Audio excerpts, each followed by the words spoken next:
Hello everybody and welcome to this video. In this video we're going to start a new project. We've just completed the Gardner 6LXB, which you could see in the previous series of videos that was for an Atkinson Borderer truck. However, this is a Dorman 2LB. Now this engine is originally a backup generator engine for a British Rail signal box. With this engine we're going to be stripping down, inspecting and overhauling as a spare engine for a railway locomotive on the Isle of Man. This engine is quite a late model engine, so many of the Dormans we do would have a CAV-NN type pump, but this has a Sims Minimec pump. It also has quite a few additional pieces like the start panel, and there's an oil cooler around on the other side of the engine. Those aren't needed for the application it's going into. The other thing is if the hour meter is to be believed, it's done 2,229 hours, which isn't a huge amount, but then as a standby generator engine, that's not unrealistic. So when we start taking it to bits, we'll see if that sort of tallies up with any wear we find. So we'll get it unloaded and get it into the workshop to begin the overhaul process.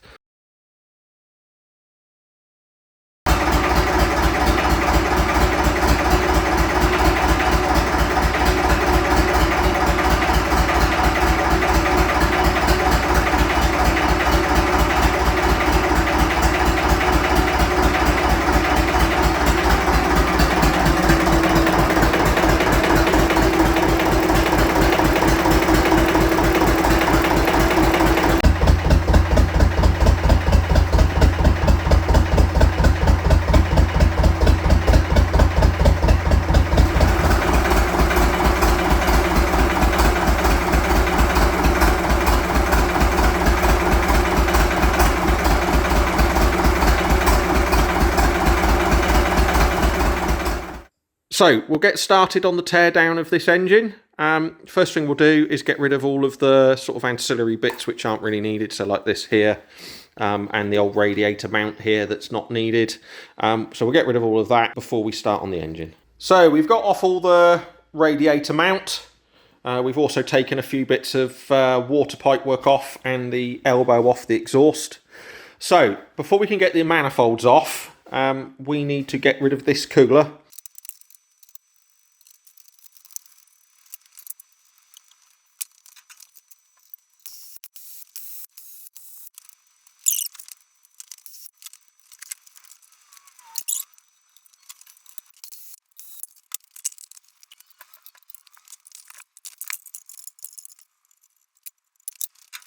So with the oil cooler and the mounting bracket out the way, we can now get the water manifold and the exhaust manifold and inlet manifold off. So we'll do that now.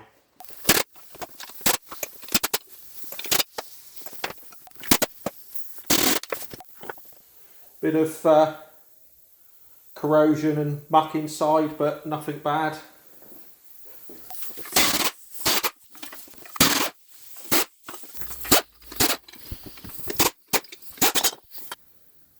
So with all the manifolds removed, our next job is we will open up the top of the engine and take a look inside.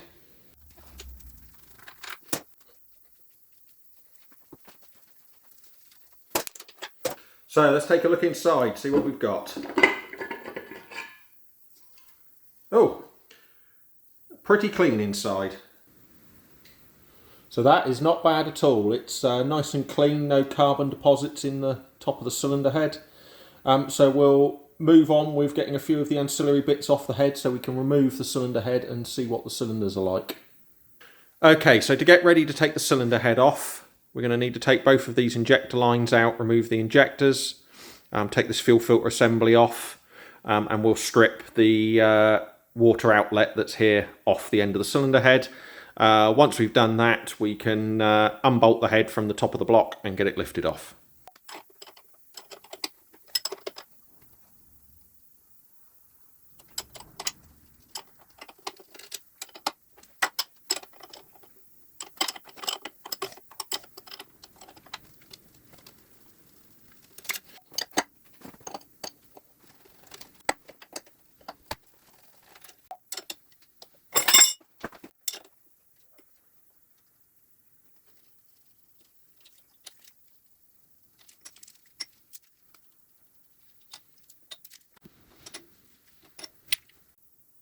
So with the injector clamping bridges out of the way, we can now remove the return rail, which is this bit here.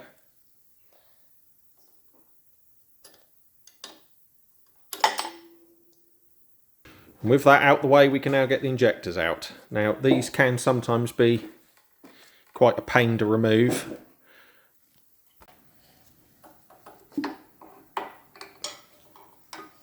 So there's cylinder 1's injector.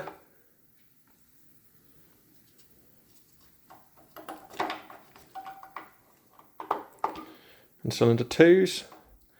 A little bit oily down in the holes, but that's to be expected. Otherwise, looking pretty good. No signs of there being any water got down between the sleeve and the injector.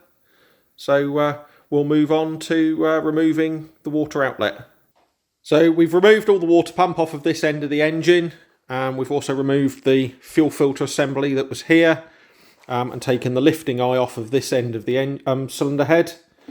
You can now see inside the water jacket. In pretty good condition inside, not heavily corroded. There's a little bit of surface corrosion, but generally not too bad. So the next step for us is to get the rocker shaft out and the rockers out, so we can take the push rods out. Then we'll be ready to take off the cylinder head.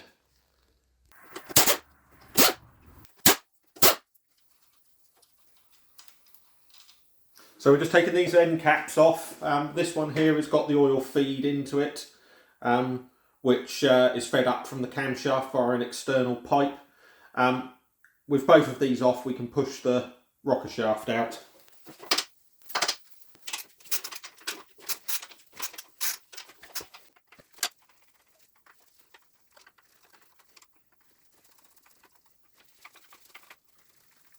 So this shaft here is the decompressor shaft, which is activated by a lever that's on the rocker cover. Now we can't fully remove this until we undo this cylinder head nut, because it holds down this centre casting that it's mounted on.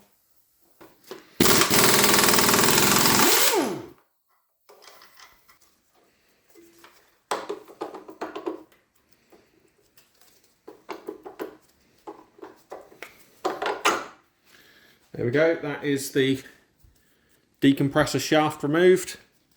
In good condition, there's no wear on it or damage.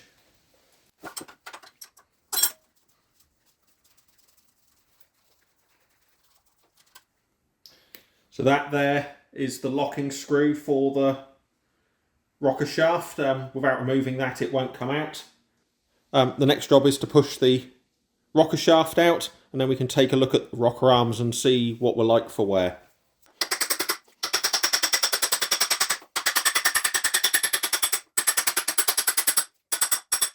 There we go, that's the rocker shaft pushed through. Let's take a look at what we've got in the way of wear.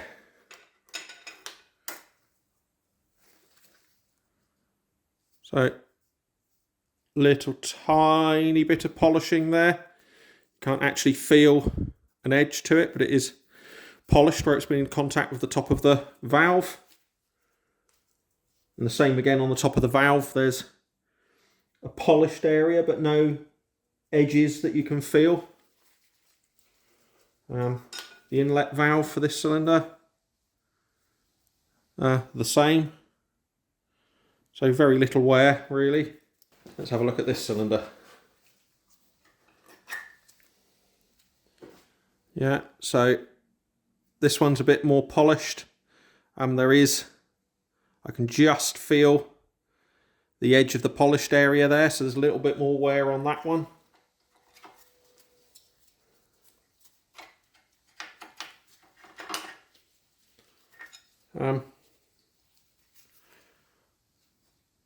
And again, visible on that one. So here is the rocker shaft itself. This is the top, so there's the locking screw point, which is here. The few marks you can see are the edges of the rocker arms. and a spring coil by the looks of it. Underneath where the wear would be, you can see this one here. There's a little bit of wear. I'll have to mic it up, but I can't actually feel that, although you can see the polished area. Yep, so we need to mic it up because there is a bit of wear at this end, but it doesn't look too bad. Certainly I've seen a lot worse on these.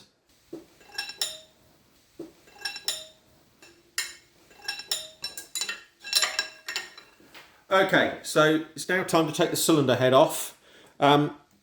These two nuts here are a bit of a pain because the cylinder head actually comes out over the top of them, so you can't get a socket on them any sense. So we'll undo these two first, move around the rest, and then we can lift the cylinder head off.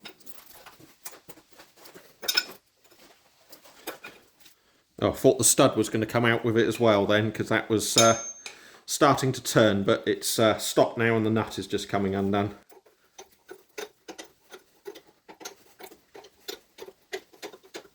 Ah, there we go. Whole lot's turning now. I'll try the other one a second.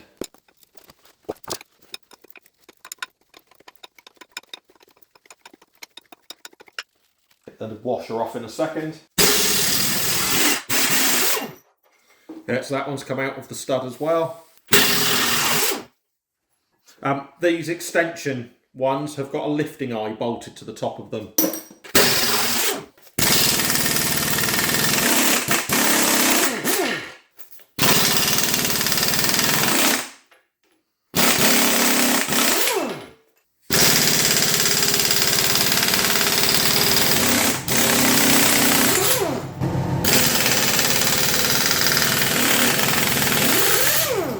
So with all the nuts undone, it's now time to lift the cylinder head off. I've already broken it loose, but there we go. So that's not looking bad inside at all. Try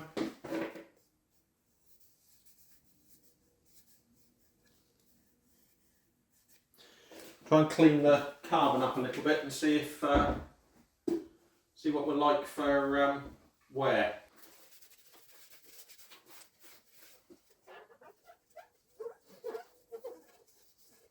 Well, obviously we'll need to measure the bores up, but that one there, I cannot feel any ridge at the top of the cylinder liner. So that looks good so far. Let's check the other one. And there's quite a bit of carbon, but not too bad.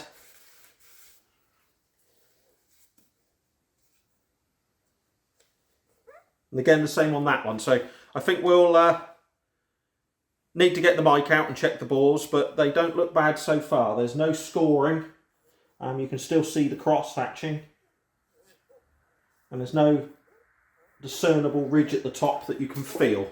So it's underside of the cylinder head, in pretty good condition. There's, let's just say, tiny bit more carbon build up on this cylinder than the other one. Little bit baked on grime there. So what we'll do with the cylinder head is we'll get all the valves out and then we can measure the guides, check the seats, and see the condition of this. So with the cylinder head removed, we'll now get the rest of the studs out that are still in the top of the block. Strip the starter motor and oil filter off of this side of the engine. Get the flywheel off. And then move round to this side of the engine and strip the rest of the ancillary items off, so injector pump and the alternator belt tensioner, to get ready to tip the engine up on end so we can get into the sump.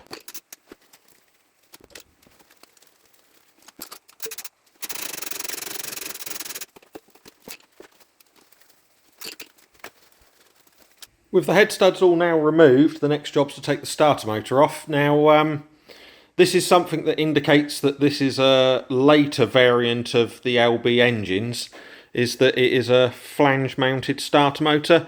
You can probably just about see here, there's a set of bolts here.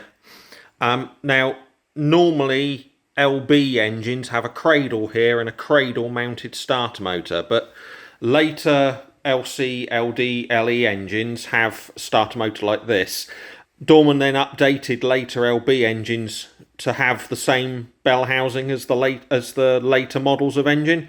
So this one has got a flange mount starter motor. So we'll get this off, and then we can get the oil filter off, which is below it.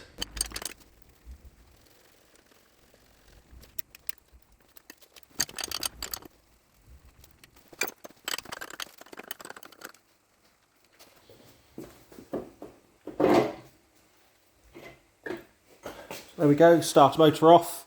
Pinion's a little corroded, but otherwise in good condition. So on to the next job. We'll take the filter bowl off, drain any oil out that's in it, then we'll remove the pipework, get the filter top off. We'll get these two hoses out the way, which are for the oil cooler. And then we can get this crankcase door off here and be able to see into the crankcase properly.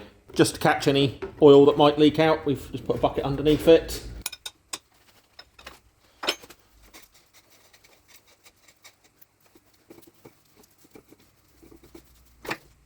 There we go, that's the filter removed. We'll just let the oil drain out. So with the filter off, we'll now start on the pipe work. This pipe here is from the filter into the main bearings. That feeds into the main bearings. This pipe here is the feed from the oil pump, which comes out the other side of the engine. These filter units on LBs and mounted in a number of places. Sometimes you'll see them here, sometimes you'll see them on the other side. Rarely, but sometimes you'll see them mounted on the end of the engine as well.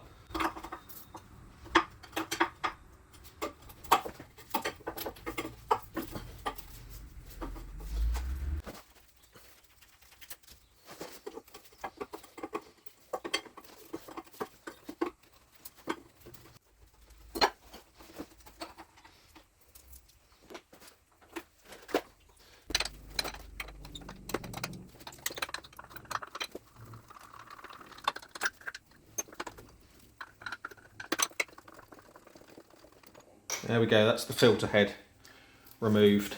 So to remove these hoses and this pipe, we need to go round to the other side of the engine. So before we do that, we'll take this cover off.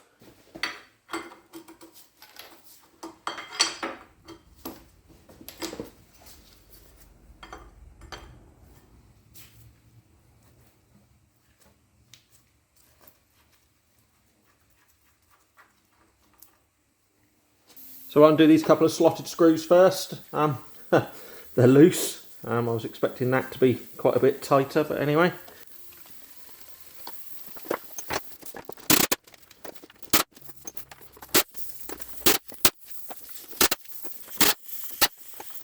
So let's see if we can get into the crankcase or whether this is stuck on. No, that's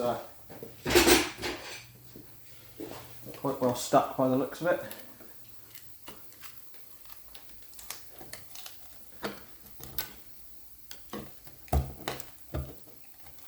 There we go, that's it pulled off the gasket. Oh, there we go, bit of a mess. Stand that there to drain into the bucket. Oh, pretty good. Not a dirty engine. Sometimes we get them in where they've been lacking in oil changes through their life and they're heavily carboned up inside, so you wouldn't be able to see very much, but this is pretty clean, so that's good. So we'll carry on removing the ancillaries around the outside of the engine so that we can get the engine up on its side and take the sump off.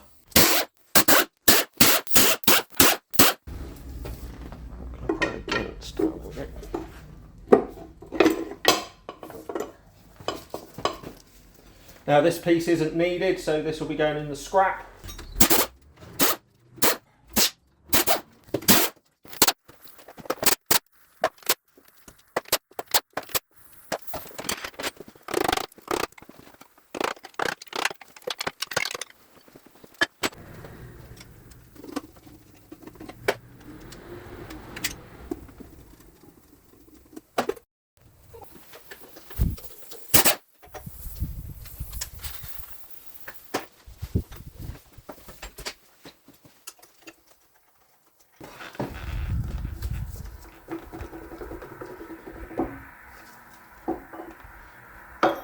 There we go, that's the injector pump removed.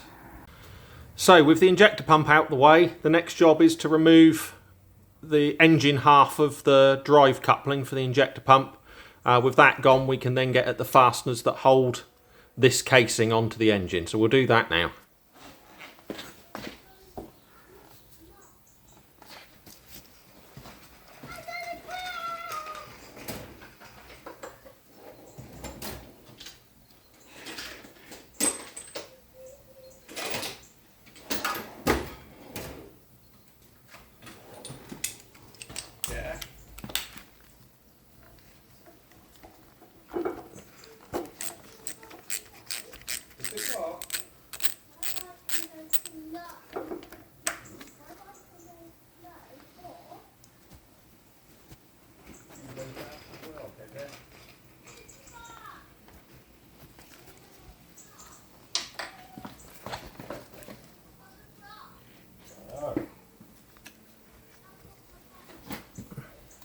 On his bike, isn't he? Mm-hmm.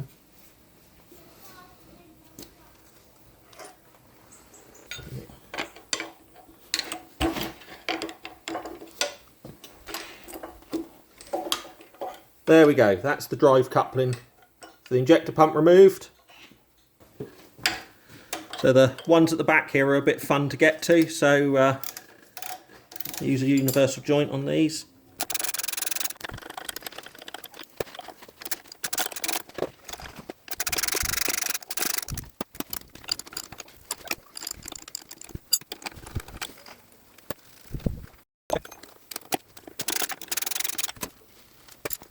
Now we have all of the housing that mounts the injector pump out the way, which went here.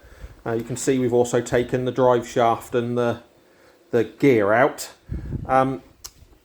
We will now get the rest of the ancillary components stripped off this side of the engine. So we've got start panel to take off, belt tensioner to take off, and then we'll open up this here, which is the tappet chest for the camshaft.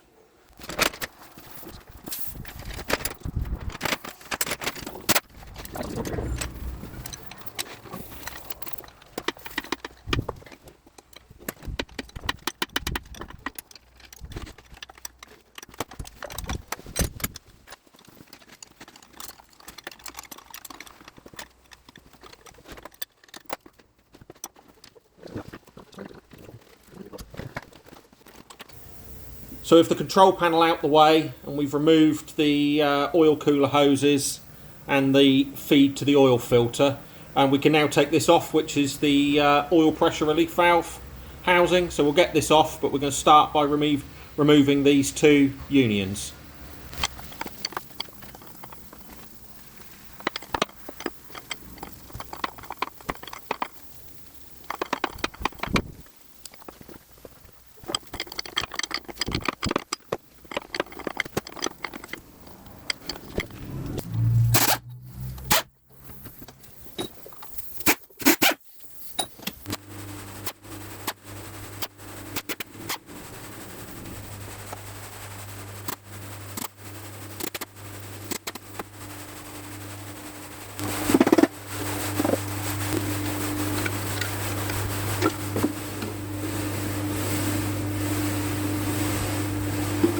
So with the tappet chest cover now off, you can see all the cam lobes here. They all look in very good condition. No real signs of wear. Obviously we'll measure them up while it's in bits, but they all look good. With the engine stripped as far as it is now, our next job is to remove the flywheel. And get the engine unbolted from the frame it is sat on. We will then tip it up on end to remove the sump and get the con rods and pistons out. It's just easier to do it that way, so that's what we'll do next. So we've cut through all the seizing wire on the flywheel bolts. Because of the weight of it, we've also set up a chain block to lift it off. So we'll get these undone, get the flywheel off.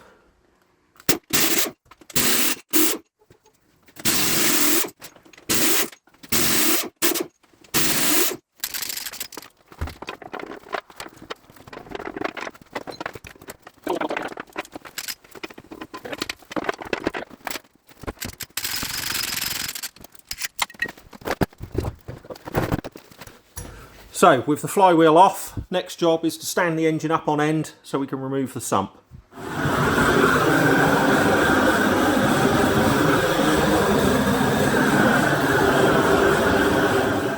So with the engine now turned up on end and the forward mount removed, we can now get at the bolts for the end cover here. So we'll get the sump off and the front cover off and take a look inside before we take the connecting rods and pistons out.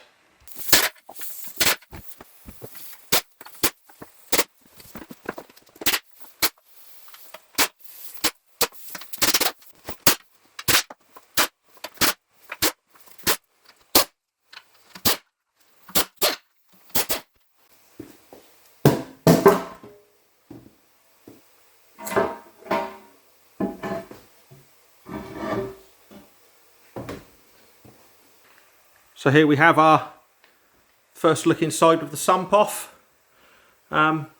Little bit dirty in the bottom of the sump, but not too bad at all. Pretty clean inside the crankcase. Not a lot of carbon build up at all. Little tiny bit right at the bottom, but generally very clean. So we'll get this end cover off and then we'll be ready to take connecting rods and pistons out.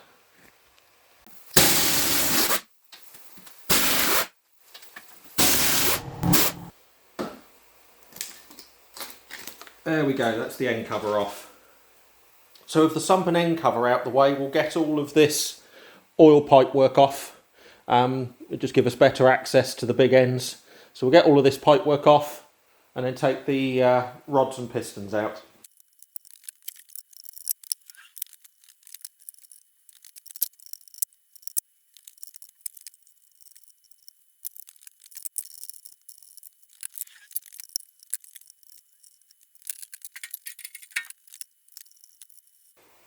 So with all the oil feed and suction pipe work out of the way, we'll now get on with taking the com rods out and take a look at the pistons.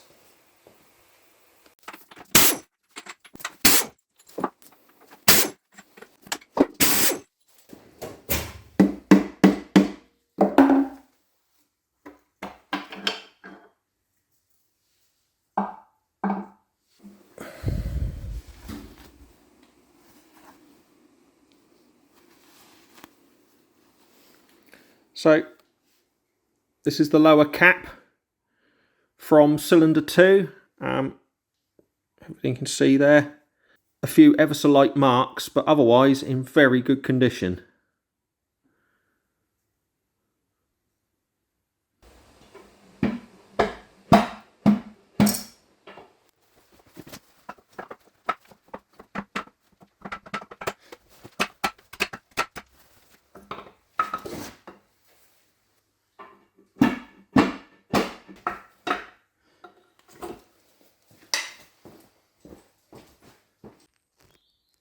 So with the engine turned upside down, we've removed the bell housing, so you can now see inside the timing case.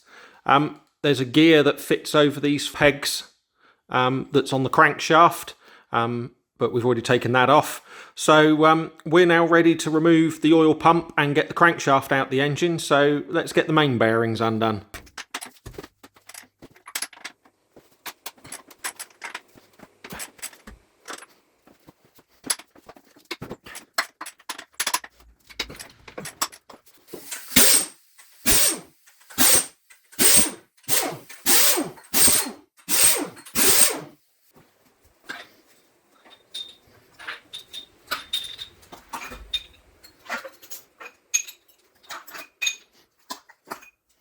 So with the main bearing bolts out, we'll get the main bearing cap off this end and have a look. Oh, it's left the bearing behind.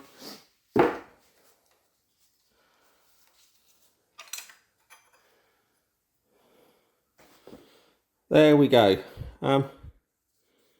Bit of wear there and there, but generally in pretty good condition, but a bit uneven on the wear on this bearing by the looks of it.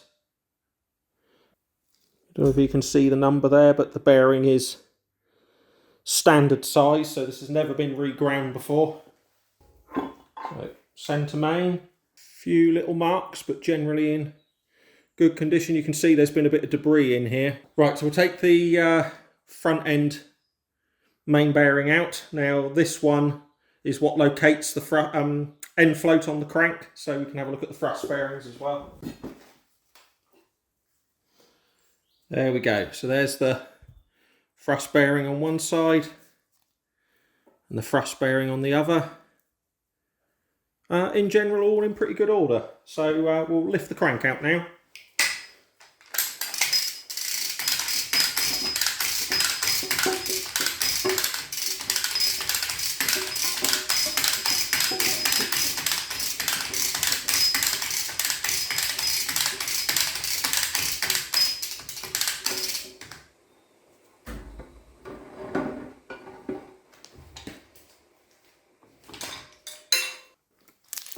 So there we go, that's a view up into the bottom of the crankcase with the crankshaft out the way. So the only things left in here now are the cylinder liners and the cam. So we'll move on to getting the camshaft out.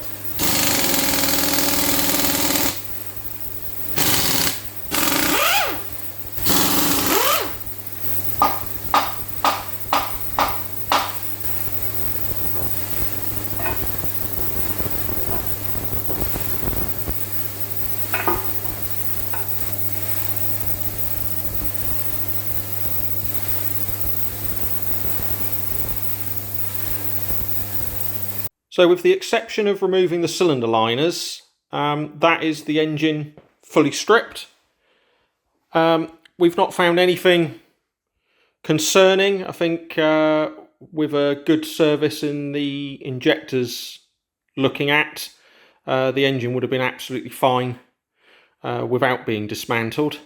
But what we'll do is get everything cleaned up, and in the next video we'll take a look through all the parts and see what does and doesn't need replacing before we commence the rebuild. If you've enjoyed watching this video, please consider liking and subscribing. Thank you for watching, and see you next time.